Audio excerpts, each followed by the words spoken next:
आता हे दोन पार्ट कॉन्शियस सबकॉन्शियस कळलं. 10% ऑफ पॉवर, 90% ऑफ पॉवर.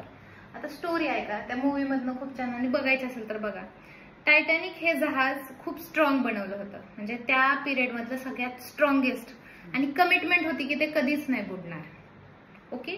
त्याचा कॅप्टन जो होता, टायटॅनिक ज्यावेळेस समुद्राच्या मध्ये गेलं त्यावेळेस त्याच्या कॅप्टनला एक आईसबर्ग दिसला, जो असा छोटासा होता, म्हणजे वरतून तो छोटासा दिसत होता.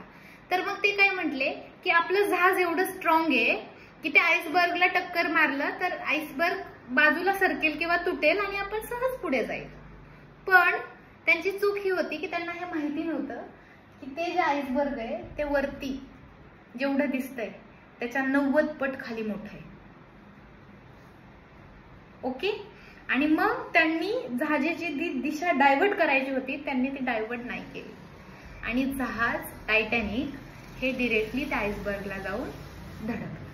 आणि इतक्या जोरात ते धडकलं 90% हल्लं पण नाही, आणि ते जहाज लिटरली पाण्यात बुडालं. The same thing about our mind.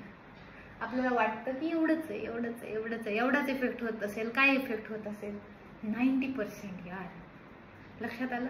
Subconscious mind म्हणजे the only 10% of energy of our mind, आणि कॉन्शियस म्हणजे 10% फक्त, आणि सबकॉन्शियस म्हणजे 90%. सो एखाद्या गोष्टीची ज्यावेळेस आपल्याला वाटतं की काय होणार आहे, एवढं काय होणार आहे, म्हणजे नाही का 3 तास फोन बघतो, एवढं काय होणार आहे, पण जर ती आत उतरली गोष्ट तर वाट लागणार आहे, कारण it's goes in your habits. So everything is here in your subconscious. जे काय तुमच्यात चांगलं वाईट जे काय आहे ते इथे, आणि जे काही तुम्ही गोष्टींचा विचार करता तो इथे. आपल्याला वाटतं की एवढी तर गोष्ट आहे, पण ही एवढी नाहीये. इट इज लाईक दिस. त्यामुळे ही गोष्ट कायम लक्षात ठेवायची. काहीही कुणाकडेही कुठल्याही व्यक्ती वस्तू परिस्थितीकडे बघितलं तर सबकॉन्शियसली तो किती त्याच्यामध्ये घुसलाय हे तुम्हाला अॅनलाइज करता येणं. That is the common sense of any psychologist or हिप्नॉटिस्ट.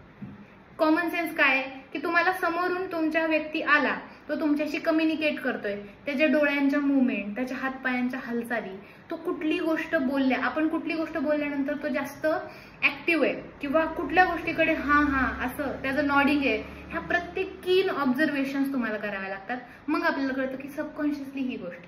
मगाच्या केसमध्ये काय होतं तर सेक्शुअल इंटिमसी ही सगळ्यात जास्त सबकॉन्शियसली असलेली गोष्ट होती. येतंय लक्षात. किंवा मग आणखी एखादी गोष्ट आपण एक्झामच्या बाबतीतली बघितली त्या मुलाच्या, की एक्झामचा फोबिया असल्यामुळं सर्टनली त्याच्या सबकॉन्शियस मध्ये ती गोष्ट आहे, आणि त्यामुळे त्याच्या बिहेवियर मध्ये ती रिफ्लेक्ट करते.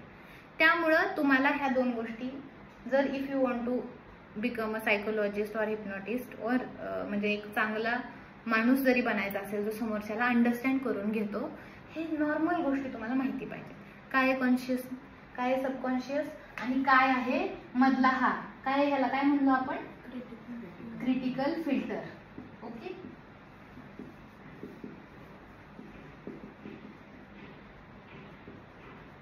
आता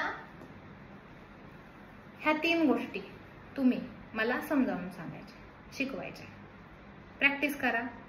एक अर्धा तासाचा वेळ देते. ह्याच्यामध्ये हिप्नॉटिझमची व्याख्या पाहिजे. ओके. पहिली गोष्ट की व्हॉट इज द हिप्नॉटिझम, काय असतं, bypassing the subconscious conscious mind काय असतं, नंतर सजेशन ॲबिलिटी कशी वाढवली जाते सबकॉन्शियस माइंडची, त्याच्यासाठी काय करावं लागतं, क्लिन्झिंग काय असतं, आणि तुम्हाला काय कळलं कॉन्शियस सबकॉन्शियस मधला, ह्या गोष्टी मला तुम्ही एक्सप्लेन करायच्या. तुमचं तुम्ही तयारी करा आणि मला येऊन नंतर एक्सप्लेन करा. आजच करायचंय. ओके. नाहीतर घरी नाही जायचं, हेच राहायचं. ओके. ठीक आहे. चला.